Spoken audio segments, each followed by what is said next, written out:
Yo, it's RJ and welcome to Cask and Culture. Now, Cask and Culture is a space for pretty much anybody, from a casual drinker to a professional in the wine and spirits industry. We're here to break down the history, the craftsmanship, and the culture of rum and the other spirits in the industry. If it is that you are new here, welcome. But if it is that you've been here before, you might have recognized a change. We were previously called RumXting, but we've now changed to Cask and Culture. And you might ask, Omar, why? Why change to Cask and Culture? Well, the premise is to be able to not only focus on just rum. Now, in the Caribbean, we are rum people. No matter where in the Caribbean you go, from Trinidad to Jamaica to Puerto Rico, doesn't matter. But I wanted us to be able to open up our palettes, open up our, repertoire or cabinets or whatever it is you want to call it, and broaden our spectrum to the other spirits in the industry that the world has to offer and make things a little bit more refined. So that is why there's a change. We're just going to barrel all these things together, put it in a cask, and hopefully be able to serve you well. So what are we doing today? Well, first of all, we're going to subscribe if you haven't done so already. And if you haven't, wait one. I'm waiting on you to subscribe. All right, cool, thanks. So what are we doing today? We're going to be putting two heavyweights in Jamaica against each other. Wray Nephew and Overproof Rum. Let's get into it. As you can see, I might have had one more than the other. Mostly because I've had one longer than the other. I recently got this about a few weeks ago. But I've actually quite enjoyed Overproof's white Overproof Rum over the last few months. Not to say that the OG, the one that everybody knows and loves, Wray Nephew. Not to say that it isn't any good or anything like that. Not saying that. Yeah, not saying that. But I've had this for a very long time, and with the weather part coming out, I was like, let's try something new. So I'm like, all right, let's put them together, and so you can know which one you should probably get. All right, cool. So let's try it. So what we're gonna do, we're gonna do it in three categories. This is not three. We're gonna be doing it in three categories. We're gonna do it neat. We're gonna do it on the rocks, and then we're gonna do it in a cocktail. We're gonna have it neat, equal measurement. Oh my gosh. Sorry. Equal measurements of each. Guys, I swear to you, I don't know what's happening. So, an ounce of each.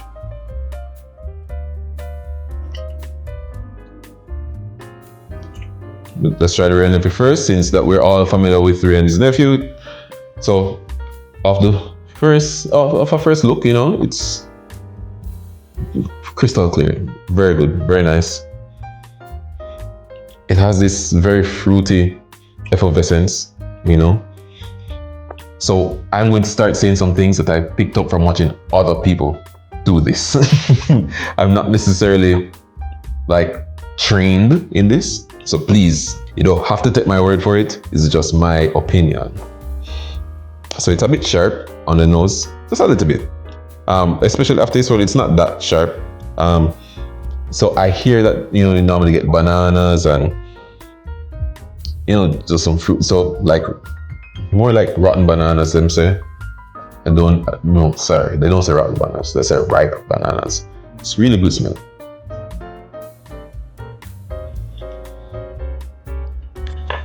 Yeah, just as I remember. It has this hint of sweetness behind it. There's a bit of heat that's there. I don't mind it. I don't have many words for this just yet. Give me a few years and I'll circle back. Yeah, man. I totally forgot that I needed to be cleansing my palate in between. So, got my water in a separate bottle and not a glass. I don't mix them up, because how are you going to tell the difference between water and Overproof Rum? Do you see how clear that is? Other than the temperature. Duh. Now we're going to try the Overproof Rum. So in Jamaica, we have, by law, our Overproof Rum has to be 63%. Now, 63% means the alcohol by volume how much alcohol is in each volume of alcohol that you get. I don't remember the exact measurements, but yeah. So if this is a 750 milliliter bottle, in this 63% of the liquid that you see here is like alcohol. I think that's how it goes. One of my bartending friend them when you can, or industry friend them when you can, let me know if I get that right. You see me? If I didn't get that right, just please to correct me. All right, so we could try the word park. Ooh. So immediately, so I've been to Worthy Park for their tour, their rum tour. Wonderful tour. Actually, all the tours that I've been to both Appleton and Worthy Park. Tours are really good.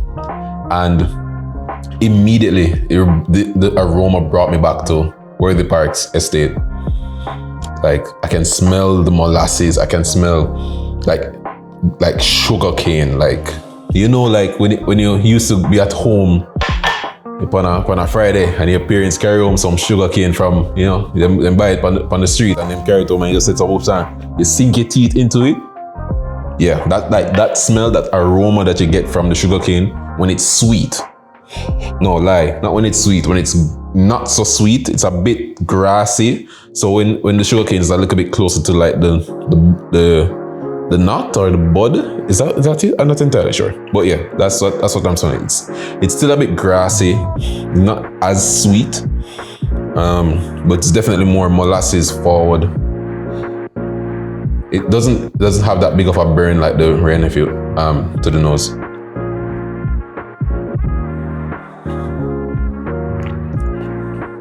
Still has a bit of heat, but for me it's a little bit smoother.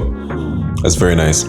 As I was inhaling it and sipping it, wow. So it's really letting me salivate, which is usually a good sign that you're enjoying something.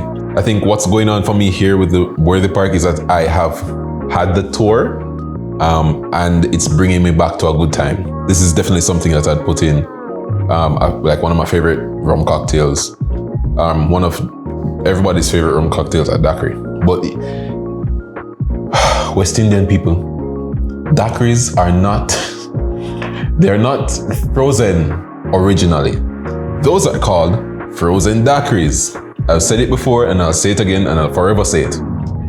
Frozen daiquiris are frozen daiquiris, not daiquiris. So when you go and order a daiquiri, you should expect to get something that is a little bit more liquidy rather than icy. All right? Cool. I'm glad we learned something today. Oh, that's nice. It's a little bit smoother for me, specifically, personally for me. Like, it feels as if it's been filtered just one extra level. I don't know. Or it could be it feels a little bit more robust is not the word. Compact. You're stuffing the alcohol with a little bit more of the flavor that could come from the sugar cane juice. You know? Now this feels as if it's taking more of the spices and the fruity feel from the sugarcane and from the surroundings. This blends together so well. So like all the notes of, you know, that ripe banana that people talk about, and it is a hint sweeter for me. But this feels like a comfort drink versus this feels like you feel for something nice. So this is something where okay up, it's make you feel like, you know, you feel like for something nice. Yeah, that's me. All right. So generally you're supposed to pour a fresh bit of a fresh ounce of rum on your ice, you know, for everything to be done, you know, properly. Usually stir for about 15 seconds or until dilution has started. So we're gonna try them on the rocks. Now, for those who don't know, on the rocks is, I guess, the industry way of saying you want your drink with ice. You move from neat, which is what we experienced before, which is just the drink alone straight out of the bottle. Then we're now having it on the rocks, where the rocks itself is the ice. Dilution is what is now taking place, and it helps to I don't know scientifically what it does. I'll try to get someone who does know what happens, or I'll do a little bit more research and let you know. But for me, based on what it does, it expands. It's like it stretches the liquor. It stretch it. You know, like you run a boat, but or you make a pot of soup, but you add just a little bit of water for just stretch it so you can have more of it. Essentially, that's what it's doing for me, and it's not only just stretching the content of it, but it's also stretching the flavor. It's starting to change and morph the flavor of the drink. All right. Oh, that's nice. So the burn is gone, and now you're starting to get more of the fruity notes to hit the back of the top back of it, the roof of your mouth. There we go. Oh, that's very nice. But once again, I've had Wray Nephew for a very long time. So you can imagine, I'm 30 now. So legally, I've had Wray Nephew for 12 years. So getting out of this, the Worthy Park. So you're not going to get as much smell from it, seeing that it's now chilled. Oh, that changes. So that those grassy tones that I was telling you about, the forward in molasses, it's grassy, it's a little bit more compact. It's not as compact now, so it's a little bit lighter. I definitely prefer the Wray Nephew on the rocks than the Worthy Park on the rocks, but they are very similar when they're on the rocks. I don't know why, but I like what they're both giving, but I do prefer the Wray Nephew on the rocks. Yeah, it definitely holds its flavor a little bit more. It does hold a little bit more of the effervescence, so a little bit more burn than the Worthy Park for me, or at least what's happening here.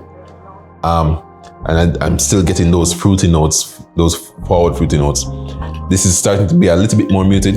It could be because of the heavy dilution.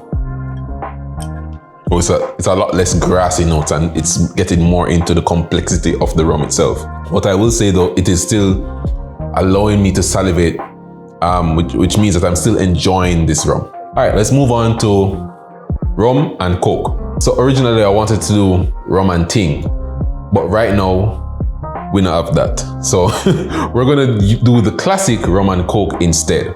Now, why did I want to do rum and ting initially? Is because in Jamaica, it's basically one of the more, I guess, traditional Jamaican cocktails. In Jamaica, we don't like to say cocktails because of the first 4 letters and the very hyper-masculine society that we are in. We like to say mixed drinks, but it's called a cocktail. But yeah, rum and ting is usually whatever rum. It's usually Wray Nephew. It's usually a white overproof rum mixed with ting, which is a Jamaican grapefruit soda. For those who have not had ting, you've missed out on life. You need to get your life started today. Get some, go to your nearest store, go on Amazon, something, go to your nearest Jamaica flight, come back a yard, come to Jamaica, buy a bottle of ting or a couple cases and go back home. All right, cool. We're going to mix the rum with the Coca-Cola. Not sponsored. So guys, always use fresh ice for your drinks, for your cocktails, because fresh ice make your drinks them taste better. Make it taste nice. Make it taste nice. Rum taste ice. That's how the song go. Eh? That's not how it go, babe? LOL. Well, that's how it sounds to me. Anyway, not sponsored. None of this is sponsored, by the way. All right, so we're gonna do an ounce of rum, Wray Nephew, and an ounce of rum, Overproof, Worthy Park Overproof. And I'm gonna top up with the Coca-Cola. Stir it up. Little darling, stir up. Tomorrow, Bob Marley birthday, you know. Big up all the people who love reggae and I love Bob Marley music and something there. Yeah, man. We got Bob Marley for making Jamaica and reggae music, you know, as international as he made it, isn't it? All right, Lakaim. So those same elements that I was telling you about in when we're having the Worthy Park neat starting to come back. Coke is a very wonderful base to have with most aged or most barreled alcohols. So you can have it with your tequila, with your whiskeys, with your rums. I'm not entirely sure how they store I'm not entirely sure how they store their gins and vodkas. So the same explanation that I was giving when it was neat, where I'm getting those grassy notes, the sugarcane taste and feel when the sugarcane is a bit younger, not as old, and it's not too sweet. The Coke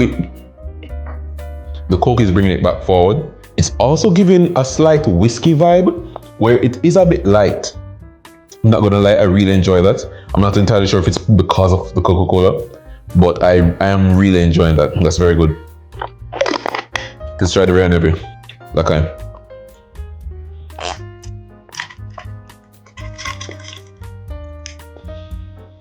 That's good.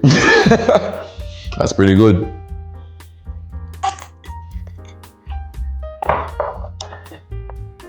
So the Worthy Park is definitely giving me like a whiskey and Coke kind of vibe. But this is what you're expecting to get from a rum and Coke. It's just like you're getting the flavors of what Americans and white people expect. Sorry, is that racist? I'm not sure. I'm Jamaican. It's what foreigners would experience and believe rum and Coke ought to taste like, where you're getting those tropical flavors, your mangoes and your bananas and your papayas. Yeah, man, them kind of flavor there. That's what I'm getting from this. You're getting that more tropical feel. While for me, with the Worthy Park, it's still getting those grassy feel, but it is reminding me of like a sip of whiskey and Coke, where it's a little bit more aged. It feels as if you know what it feels like? It feels like, so this feels like a young man that grew up in a household with his grandfather, and his grandfather smoked cigar. But this drink feels like as if I'm a young man that grew up in, a modern family. We come from country and we moved to Kingston, or we move from country, come back to town, like what we say in Jamaica. We're getting to know different trends and the different vibe of the place, and we're into the modern and the fast moving, fast paced thing. But this is more a bit laid back, a bit more a bit slower. You feel like you have a little bit too much experience to be taken for a fool. You see me, a little bit too much experience for a 30-year-old versus as a 30-year-old, you have a lot of spunk, you have a lot of energy, you have a lot of forward momentum.